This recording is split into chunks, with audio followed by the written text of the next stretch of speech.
Okay, everybody, I think that we're good for now. Thank you, everybody, for joining us. And, at Ignite, we always are trying to find great investment ideas, and especially things that Sean and I cannot do ourselves. And some of you may know Chris Judd, or a lot of you already, but a lot of you would not know that Chris is, in addition to a footy player, a great investor, and he's been for many, many years. And not only that, what I think is really special, Chris, is that you do it differently than other people do, which is hence the opportunity, because if you do the same as everybody else, you're not going to get differentiated results. And we're here to talk today about Cerruty Macro Fund, your fund, which has already had great performance and is going to continue on, I'm sure, given your track record. But before we get into it, and before we get to the overall offering, Sean here just wants to say a couple of words.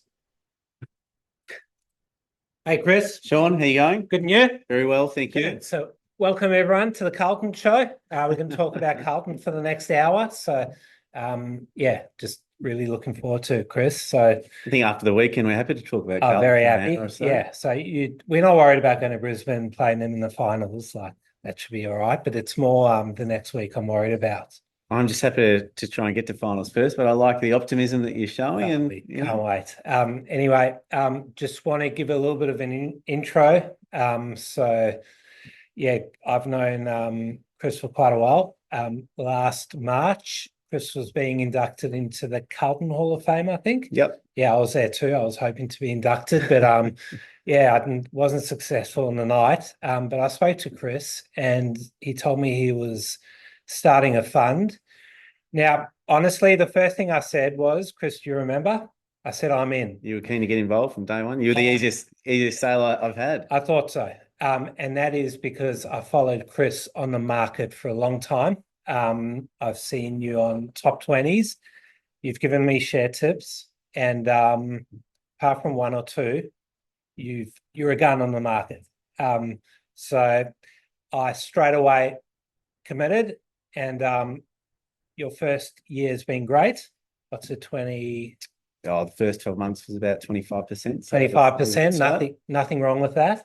So I've now committed to put more money in. And we're going to hear why the fund is performing so well and what Chris got planned. But just before I give back to Greg, I want to thank you for the service to the Carlton Football Club. That was great watching you, and now look forward to watching you on the market. So Greg, back to you. I'll leave this part to you. Thanks, mate. Chris, macro funds, Cerruty Macro Fund. Most macro funds, they're either CTAs, economists, trend following systems, buy or sell commodity futures or interest rate futures. Cerruty does it differently. Maybe talk to us a little bit about it. Yeah, absolutely. Yeah, when you think of a macro investor, you think of Druckenmiller or Soros and guys that spend most of their time investing in bonds and currencies and these sort of asset classes. We purely invest in long-only equities. Right.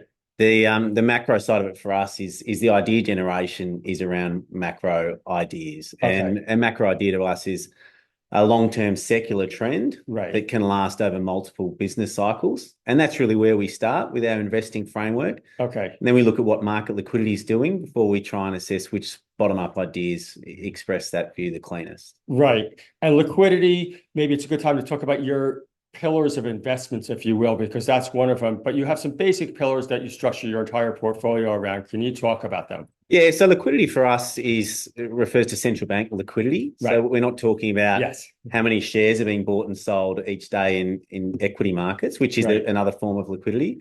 We're talking about broad market liquidity and some of the basic measures, which a lot of people use as central bank liquidity. They measure size of the US Federal Reserve balance sheet, less the RRP, less the TGA is a really basic way to get a feel for directionally which way liquidity is going.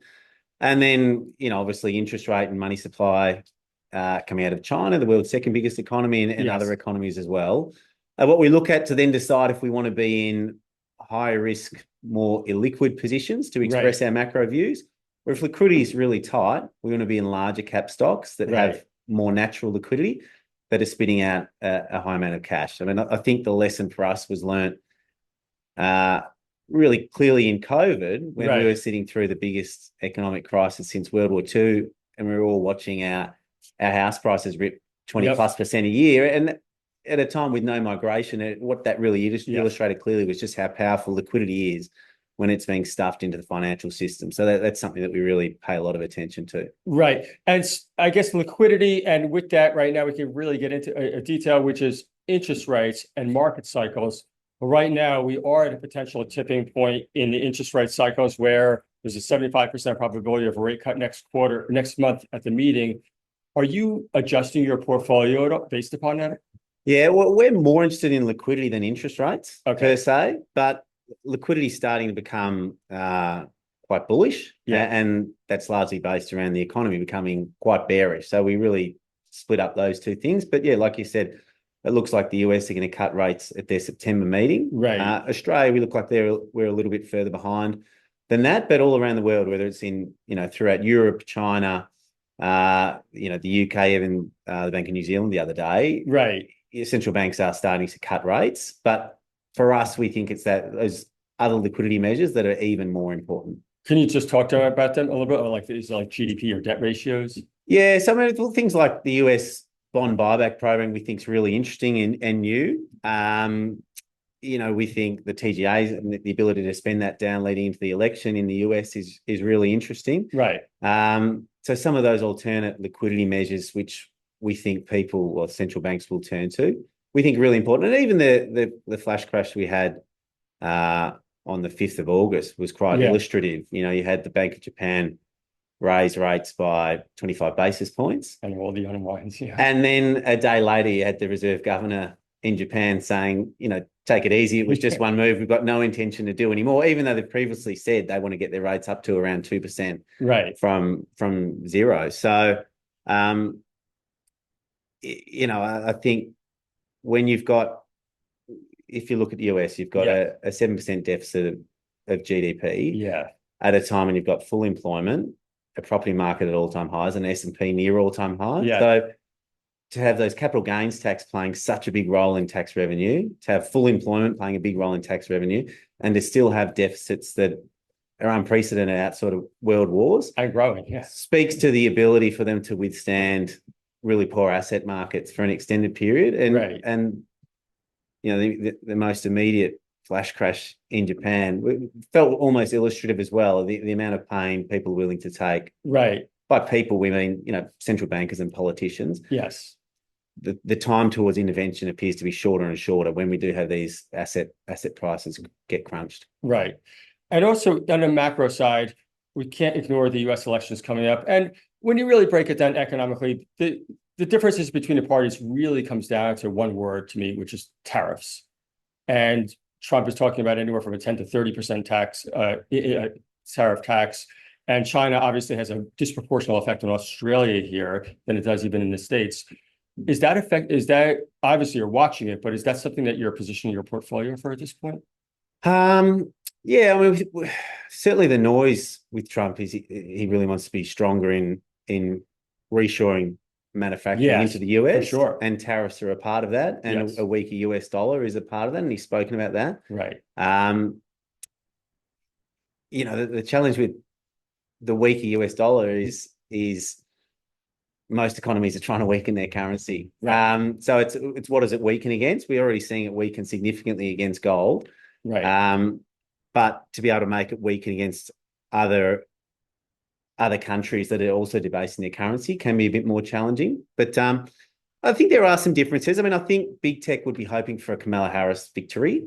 Yeah. I don't think big tech would be hoping for a Trump victory, but I think the crypto bros would be. Vance has got a history in crypto. We know Peter Thiel's sort of put him he's made some very interesting comments about it. Yeah, and there's, and Donald Trump's obviously making a lot of noise saying he wants to get behind that side of the market too. So, yeah, we're just open to idea. We're interested when correlations change. So, gold has always been inversely correlated to real rates. That really broke down about in 2022. That relationship started to really break down, and it's continued to. If that correlation reasserts itself, gold's on its way back to I don't know, $1,200 US, it's going to get crunched. But it appears that that relationship has broken down. I bring that up because you could see a world where the relationship or the correlation between, say, crypto and tech sort of starts to break down. Crypto's generally been like a levered NASDAQ ETF. Absolutely. And perhaps that relationship breaks down if Avance and Trump ticket wins. Yeah, that is interesting. And, you mentioned gold and a debasing. Do you think that's one of the reasons for the gold strength right now? We think that really started when $300 billion worth of Russian FX reserves got sanctioned by the US, and central banks around the world started to think, if our FX reserves can be sanctioned, is that really where we want to store our surplus wealth? Right. And we've seen enormous central bank gold buying since that happened. So this is not a small event. No, not if that continues to play out. But I think from our perspective, we think perhaps that is what the US wanted all along, because, regardless of who gets elected, we've already seen the capex cycle in the US start to change. They've had a huge amount of investment into manufacturing already. And we've seen some things like chips and other products being manufactured in the US now. Yes. That's not going to take off if the US dollar is too strong. Right. It's kill the pricing. Yeah. The US dollar is not, it's going to be hard for it to weaken if, all economies around the globe are storing all their surplus reserves in US treasuries. Yeah. So perhaps we're in an era now where, for the US to be able to fight a hot war with China in 10 years, and let's hope it never comes to that, they need to be able to manufacture their own goods. Right. They can't rebuild a manufacturing capacity in the US if their dollar is too strong. So step one of being able to potentially defend themselves in a hot war with another superpower if they need to, is to rebuild that manufacturing capacity, which they've already started to do. Yes. And then, hopefully they never have to come to a hot war with China, but it's not going to work out ringing up China when you're in a hot war saying, hey, can you send us some bullets? Because we're unable to manufacture them. So we wonder if that's already started. And we certainly think that would, increase its speed, particularly if Trump and Vance got in, because that's what their policies are pointing to. Yeah, and I think it's noteworthy that both vice presidential candidates are from the Midwest, from Minnesota and Ohio, and it's certainly, I'm sure it wasn't lost on either of them as well. I'm curious, market cycles, obviously part of macro, and I know that you follow people like Howard Marks. Just talk about market cycles and how does it affect you and your thought process or your investment process?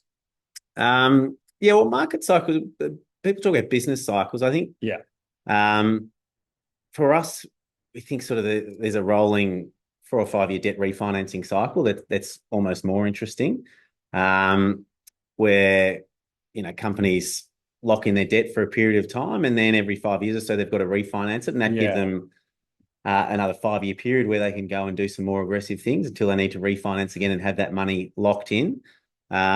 And so the interest rate cycle in the US is interesting about who it has and hasn't hurt in that context. Yeah. It hasn't really hurt the consumer that much, because generally people in the US have 30-year fixed home mortgages. Right. This is a huge point for people. Can you just talk about that a little bit? Because it's very different than so in Australia, everyone sweats on interest rate rises because most people have floating rate mortgages. They might fix it for a small period of time, but over the life of that loan, the mortgage is the rate is floating. In America, that's not how it works. It's 30-year fixed rate based on when you purchase the house. So it's got their rate increases have had an interesting effect on housing markets, which are a little bit counterintuitive. Like we didn't predict that home builders would do so well in the US in a rising rate environment. Yeah. And the reason they have, because if your 30-year home loan is fixed, you're not moving unless you have to, because the rate you're paying goes from 1% to 5.5%. And so that really restricts the selling of properties and the amount of available properties to buy, which then means that if you want to get into the property market, it's much easier to build. Yes. And so the home builders have done really well in that environment. Whereas if you had asked me, a couple of years ago, if rates would be here, which industries would suffer, and I would have had both hands up saying home builders are going to cop it in the neck, but that's not how it's transpired. So the consumer hasn't really been hurt by rising rates in the US. Right. The big companies haven't, because they either termed out their debt or their net cash. So they're now making a coupon on their interest in the bank, their money in the bank, which has been beneficial to them, if anything. But some of the groups that didn't term out their debt or weren't able to were small business. Right. But the US government as well. They've got a huge amount of their bonds that need to be refinanced in the next couple of years. They missed that 100-year bond offering. Yeah, they did. They did. So they're selling more and more T-bills at the front end, which are really short duration government debt, which is more expensive, but they're choosing to do that. So that's interesting and worth noting as well. And then commercial real estate has a big refinancing cycle coming up. Yeah. And we're starting to see commercial real estate in the US run into problems as they try and refinance that debt in a much higher rate environment at a time when the asset prices have been crunched. So there's always nuance to these things, but less so in Australia, where that cost of living pressure is really hurting the everyday person. And we'll probably get to it in a little bit, but I think one of the things that is hurting the Australian market at the small end is that cost of living is really hindering the retail investor. And without those retail investment flows, we're just seeing the micro caps just often be non-bid in a market like this. Whereas companies that are big enough to attract fund money are still catching a bid, because the super fund industry, the way it is in Australia, that money's just coming in month after month, regardless. So funds still have money to invest. And you can see that in the flows in our market, we think. Yeah, and I think can we just talk about that now? Because it is, as you said, it's a wave of illiquidity or liquidity, depending on where you want to market. And just also talk about, you've had good performance, so how have you been able to navigate? Yeah, well, it was funny, we started the fund and we were quite bearish stocks at the start, which is, we'd be selling the fund and we say, look, the next period of time, we're a little bit bearish, and we were, which usually, and the advice, the advice I had from friends who were fund managers is like, you've got to be bullish when you start. And we just weren't, because liquidity was tight. We've seen negative money supply in the US, which is just crazy. And so, at the start, when we came into the fund, we were in a lot of really large cap liquid positions that were low PE, boring stocks, because we were really nervous about overall liquidity. And to be honest, we thought the US was going into a recession. We probably underappreciated how much the US government was spending in a fiscal sense. And we underweighted that. And we were of the view, when we started the fund, we thought it was likely that the US would head into a recession. So we're really defensively positioned and carried quite a lot of cash. But we're now adjusting that. We've still got some large cap positions, but more and more the valuation gap in mid caps and small caps, not in the real micro cap stuff, but just became too great that we've got more of a balanced portfolio, if you like, and some of the more aggressive mid cap type positions in it as well. But we value that flows. If you look at what the most successful investment style in recent history has really been momentum investing, without a doubt. And that speaks really to the strength of passive investing. So if you're particularly in the US, you've got a business and you start growing and increasing your market cap, all of a sudden you go in an index and you get bigger again, and index funds have to buy and you grow. And that's really what momentum speaks to. It speaks to that non-economic buyer of your stock, e.g. the passive investors. It's another reason why buybacks have done so well, both in the US, and we think they're a really powerful thing for the small caps that are struggling to catch a bid in Australia. That's right. But that lack of flows is what we're seeing in the micro cap end, the Australian market. And we probably don't feel that changes until we see rate cuts in Australia. And local investors feel like they've got their house is going up again and they've got more money in their pocket. And then perhaps they've got some surplus cash to invest in. And a little bit of confidence as well. That's right. Right. But I'm sure also you've noticed in the last, call it 6 to 8 weeks, there is the beginnings of this trend out of mega caps and into the mid cap. Big time. So you're noticing it too? We think it's starting. Yeah. It's been huge in the US. Yeah. So, it's been dubbed the great rotation out of the Mag 7 into the Russell 2000. It's been really stark there. We think we're seeing it in Australia. And we think there's huge value at that small end of the market, and even the ultra small end. It's just about how long you're prepared to wait. And that's, unique to each individual investor. But that rotation's been really significant in the US. Hasn't been as significant here, but we are starting to feel that as well. And do you feel like that also with as you mentioned about the valuations, because they are cheap, a lot of them, that there is a little bit of margin of safety there? Yeah, that's right. I think so. But it's just, when does that change? Right. The $64,000 question. That's right. But certainly, I think the things we've been trying to avoid is just things that have a vulnerable balance sheet. Okay. Where, we're happy to wait in some positions. We don't want to wait there if they're going to be raising capital in 2 months' time and have their cap structure whacked. So that's one of the main things we're looking at. If we are going to go in that, small cap or mid cap size position, we really want to make sure their balance sheet's looking pretty strong or something we're comfortable And is that something that over the years, as I mentioned earlier, you've been investing for years and years, and you've been in micro caps, you've been in mega caps, but in micro caps especially, they do tend to raise a lot of capital. Is that something that concerns you? Yes. Yeah, but my investing style, I feel, is different now. Tell us. Well, if I was a private investor, I'd be much more willing to put up with that pain. Okay. And just I'd be happier, probably having a swing at a bunch of positions where I felt there was some significant asymmetry and, one or two could go to zero and, 4 or 5 could 10, 20x. I think that is the potentially the environment we're in now, but I don't think those X's are coming in 6 months. Right. You know what I mean? But they're potentially available in 3 years' time, but you'll have to put up with a fair bit of pain. And maybe a couple of capital raises. Yeah, that's right. And so that's just not really how we're investing in the fund. We've got to manage liquidity, and we've got, people could redeem within 30 days. And it's probably not a style of investing I find as interesting as I used to as well. You're dealing with interesting. I won't find subpar management teams, but they're a lesser quality management team than you do in mid cap and large cap stocks. And after a while, you get sick of being lied to. Absolutely. And that micro cap game there is a lot of bluff and bravado, and you've got to be an optimist to be running a company that's tiny. It's a bloody hard gig. Yeah. And you want the management to be optimistic, but sometimes it's nice to be able to see the cash flows and know that they're coming in, as opposed to hanging on a promise that may or may not come to fruition. Yeah. And speaking of that, and we'll get into the fund itself in a second here, but I know getting into the weeds, you do like some boring businesses, even like administration businesses, don't you?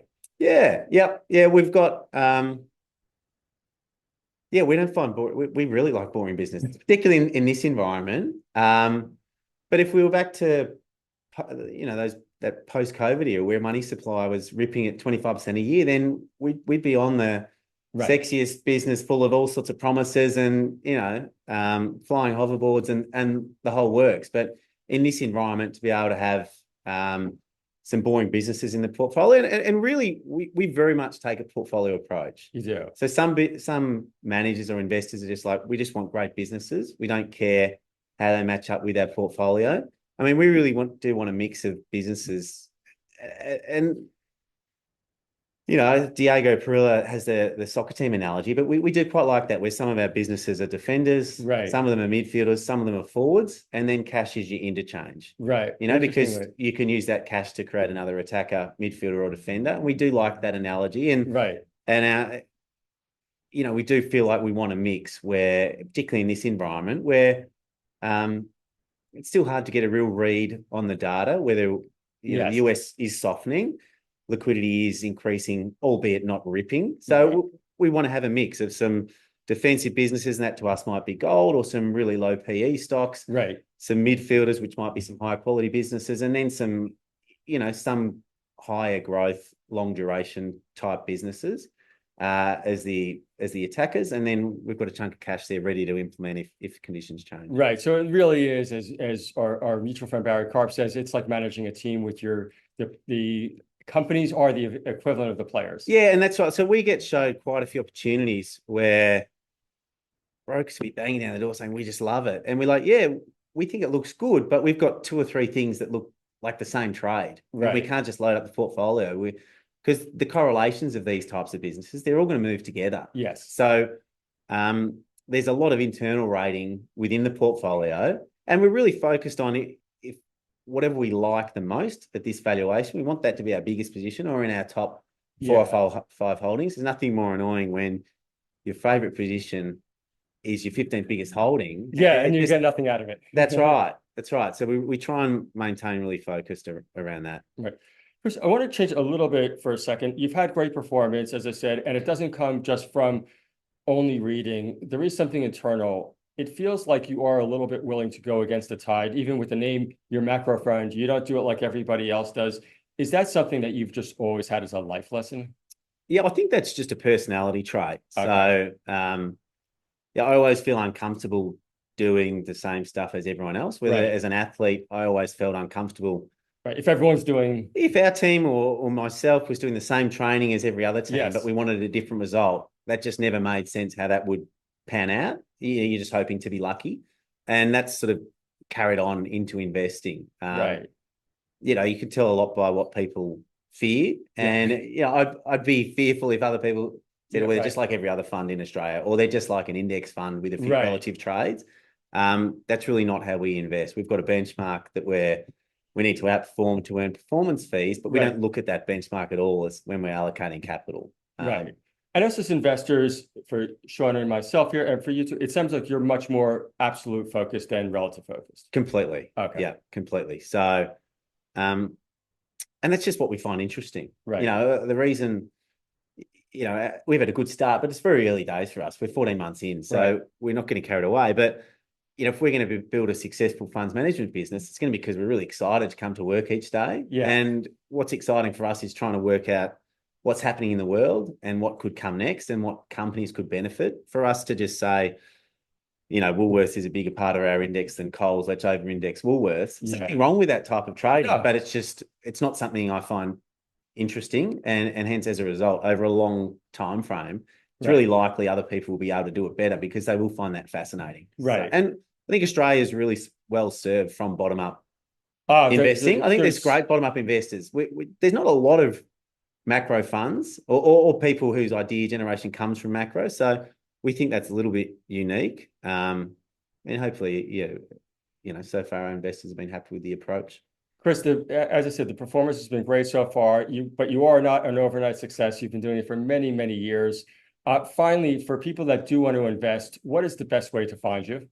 They can get in touch with you guys, or they can check out cerrutymacrofund.com.au and go from there. Right. Chris, thank you so much. We really appreciate it. And investors, I hope that you all found something that was differentiated both personally and professionally. Chris, thank you. Thanks, Greg. It's fun. Bye-bye.